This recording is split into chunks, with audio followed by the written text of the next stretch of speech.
Welcome to the Global Indian TV. I'm Satish Rai, and this is the first episode of 2014.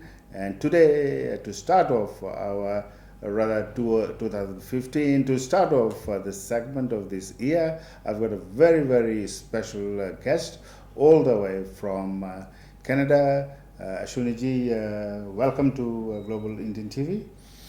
Thank you, Satish ji. It's a pleasure and an honor to meet you in person and to be on this program. Your support and encouragement have been invaluable over the years. Thank you very much. And we're going to learn a bit more about Ashwini ji. As you can guess from the accent, Ashwini ji is not Indo-Fijian and is not Indian. I'll let Ashwini ji tell us a bit more about his background. Well, I was born in Guyana, which used to be known as British Guyana until 1966. And then I immigrated to Canada in 1972. I've studied and I've been working there. I also have 3 children, 2 girls and a boy, and I just retired from my job after 38 years with a multinational company. And Ashwini ji, you have got a Fijian connection. I certainly do. My wife Shobha is originally from Fiji, so we now both live in Vancouver. Yes, and it so happened that I've been communicating with Shobha ji for some time, and I was communicating with you for a longer period. And it was a great pleasure when you announced that you were engaged with Shobha, Shobha Rai at that time, and then you got married recently. Yes. And unfortunately, Shobha ji is not here today. She is in Sydney, and we'll probably meet her sometime later. Now, please do carry on. I do tend to interrupt with in time to time, so let's find out more about our shared passion, which is discovering Indian roots. That's how I got to know you initially. Mm-hmm. How did you get involved in this project? Well, I was fortunate that I grew up in a home where we lived in an extended family with my Parnana and Parnani. In addition to my parents, they give a lot of shape and direction as to what I should be doing in life, and I felt I owe them something in return, and this was my way of paying back them for all that they did for me, was to try and make the connection that they left in India. So I was just going to ask you, your Parnana and Parnani great parents, and were they Girmitias? Were they indentured Indians brought over from India themselves? Yes, my Parnana, he came at the age of 22 in 1912, and my Parnani, she came in as a 5-year-old. She accompanied her mother, and she came in 1895. Okay, yeah. Mm-hmm. And she was from present-day Mau district in UP, and my Parnana was from Rajasthan. So you are fortunate enough to get some first-hand information from the Girmitias, the indentured Indians themselves. Well, unfortunately, no, because they did not talk about their experience in coming from India to Guyana, or they did not talk about their families. So there was some bits and pieces of information that were scattered, and we had to compose a story based on interviews with different family members and different friends of them. So my experience exactly. I wrote in the article which is appearing in the Gopal Indian Journal, January issue, the same problem. I have written that the Girmitias were very, very reluctant to talk about their experience about India and everything, and their experience in Fiji. And that's why it was so difficult for me too as well to garner those information. Fortunately, I got it from one of my uncles, whom I batted from London over the phone. Please give me information, and from that information, I traced my ancestors. So I can feel for you, the trouble you would have gone through to get those basic information. The other problem I had at that time, I didn't have a structure to follow to do the search. So I have to develop something on my own. And eventually I got the immigration pass. Which year was that? Well, that was in 2006. Okay.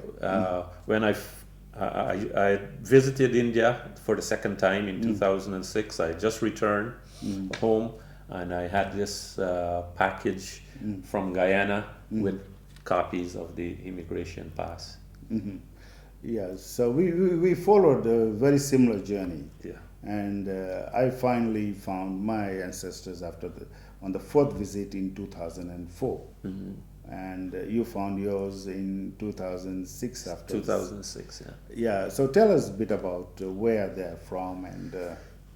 Well, the first, I decided to go to India and help with the search, to assist with the search. So the first place we tried was for my Parnana. He, as I said, he was from Rajasthan. So we went there. I had a friend sent his brother to accompany me. I had a friend who is originally from Calcutta, and he lived for a long time in UP. So they were a bit familiar with northern India. So he accompanied me, and we went to Rajasthan. But prior to going, I had another friend who helped me to locate that village and that Thana.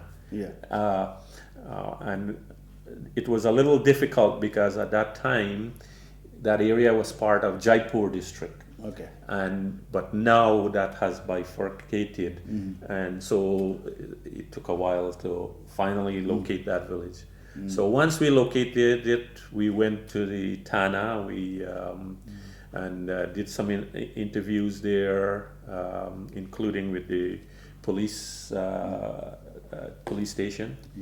And then we got directions to the village. We went to the village, and it was a Sunday, and unfortunately that Sunday not too many people were at home. So we left our phone number with some of the village people, and then the next day we got a call from the headman of the village, and we went and met him, and then I gave him all the details I had, and then he did some research, and then we were able to locate those relatives. And you actually went and met some of them?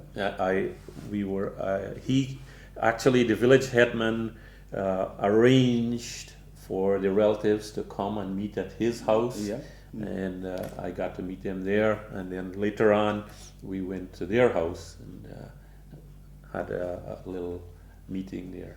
When I went to my village, after that press over, they asked me how I felt when I first met my ancestors in India. So I'm going to ask you the same question. How did you feel when you first met your ancestors or descendants of your ancestors in India?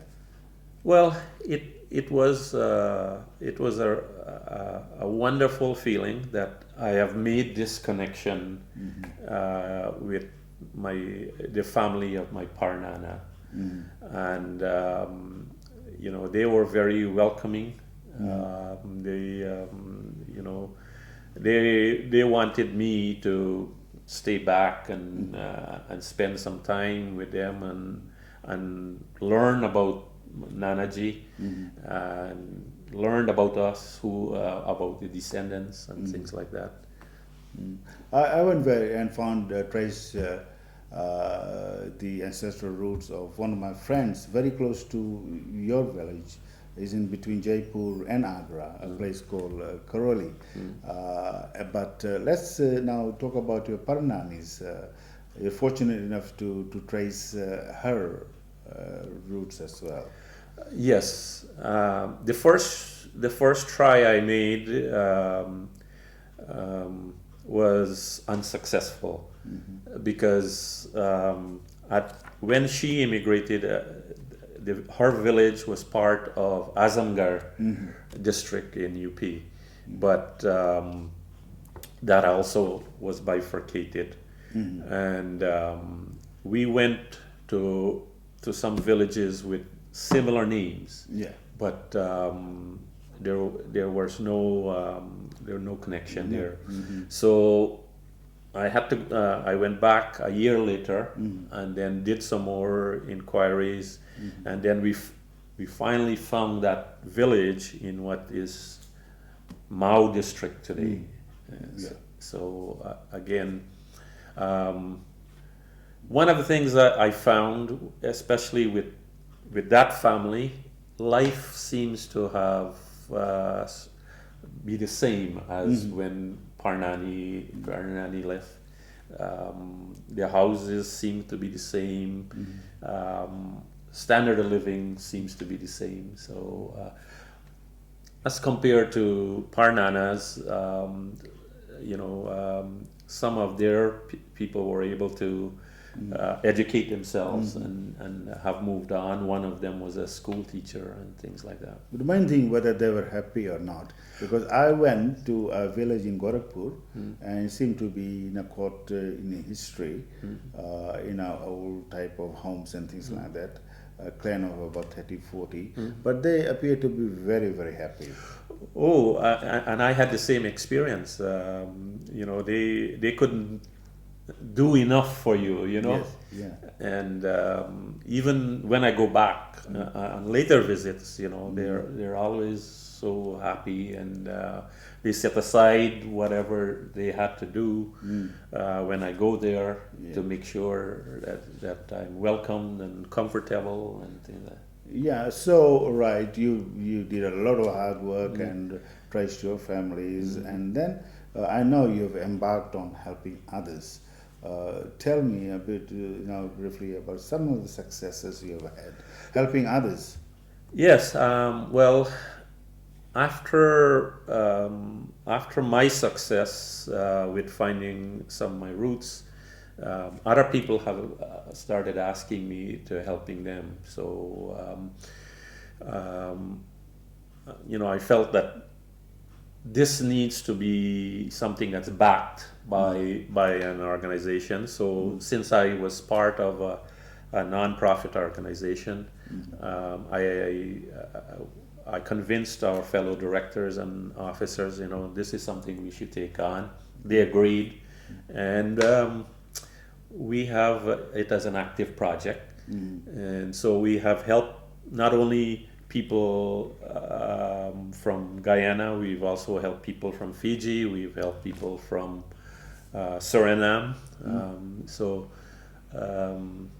you've helped your present wife's ancestral root as well to find that. Yes, she had back in the early days of the program, she had sent me the immigration pass of Horaja and asked for assistance in finding the family. And it took us about 2 months and we finally found that family, and but they were hesitant. They were okay. They were at first they were hesitant to make contact Yes. because they feared that she and other family members might be going there to make land claims. Okay, that's interesting. Yeah, and so when I mentioned that to her, she came back and said, "No, just explain to them that all we want is to meet them and establish a relationship. We don't have any intention of making any land claims or living in India, you know." So Funnily enough, the family I discovered in Karoli, they still got the piece of land over there, which is in my one of my films, and they're inviting the descendants to come and claim their land. It is lying fallow, and they said, "Look, this is a small piece of land." They said, "Tell the people back in Fiji to come and claim their land." yeah. So there's a bit of difference over there. Yeah. Well, even in Parnana's case, the home he was born in is now abandoned, and the relatives that are living there now have saying, "Come, you can build a house here and live here and things like that, where that abandoned home is, you know." So. Yeah, so you have a number of successes. Some of the difficulties you've already outlined. I encountered a number of difficulties in the search. What were your experience as far as difficulties are concerned? Well, one of the things I find that's common is that the present people in those villages, they only know the history from 2 to 3 generations, and most of them don't know anything about the Girmit period or the Girmitias who have left there. In one search, we were told that this gentleman told us that when growing up he had heard the women in the village singing folk songs about people. Videsias, that's the word I was looking for. Yes. Yeah. So that's how he knew about it, but he never realized that one of his own had left the village until we made completed the search. Yeah. So yeah, even in Fiji, because the Girmit history is not taught in Fiji, most of the descendants of the Fiji Girmitians, they hardly know about Girmit themselves, and so I can understand in India, especially in case of Guyana, where the migration or transportation, as I call it, started much earlier than Fiji. It was around 1830s or 40s, I think. Well, it started in 1838. Yes. In Guyana. The first 2 ships landed in Guyana on May 5th, 1838. Yes. So is that one of the reasons the Guyanese and the Trinidadians they have not retained Hindi or Bhojpuri as a speaking language? I think that's one of the main reasons. The other reason is that it seems to, from what I've read, that the plantation owners were more brutal in their treatment of the Girmitias, and they try to control their lives as much as possible. And one of the things the plantation owners felt was the best way to controlling those Girmitias was to impose a new language on them and controlling the language that the Girmitias knew by keeping them apart and keeping them from traveling and things like that. Yeah, because these were the same people who used to own slaves. Exactly. Yeah, so they treated the Yes. Gurmitias as. Yes, I guess Fiji didn't have that experience, but Guyana and the Caribbean countries had slaves, and Yes. when slavery was abolished, that was the reason why Girmitias were brought to those countries. But treatment was very much similar because Arthur Gorton, the governor, had experiences in Mauritius and in Trinidad, so he learned to all the bad habits of the ex-slavers. Yeah. And the Fiji Gurmitias were treated exactly the same way. Yeah. Not maybe as slaves, but the treatment was really bad. Well, in my opinion, I think the Girmitias in that part of the world was treated worse because they were given a wage, yes, but they had to use that wage to provide food, clothing, and so forth, and the prices of those commodities were inflated for the Girmitias. Basically, they wanted free labor. Exactly. And they did everything not to pay them a decent wage or whatever they were promised. Ashwini, this is the first time I think the descendants of Gurmitias from Fiji and descendant of Gurmitia from Ghana, we are talking at this level. And I've probably know about the project we are embarked on, which is trying to bring people of all the Gurmit countries, the Jahajis, the Kontrakis and Gurmitias, and we will talk more about that once you have time to digest that, maybe over the Skype. But now we're coming to the end of this segment. Would you, the last question I want to ask you is, if anybody out there, as you say, you help people from Mauritius and other countries, Fiji, Ghana, if they do want your assistance, if you're still providing this assistance, how can they contact you and what can they expect? Well, they can contact me directly via email at Ashwini_Kumar with 2 R's at the end at hotmail.com, or my phone number is area code 604 874 9856. Or we have a coordinator here in Sydney. His name is Ashwini Kumar. He's originally from Fiji. He can also be contacted. Yeah. So.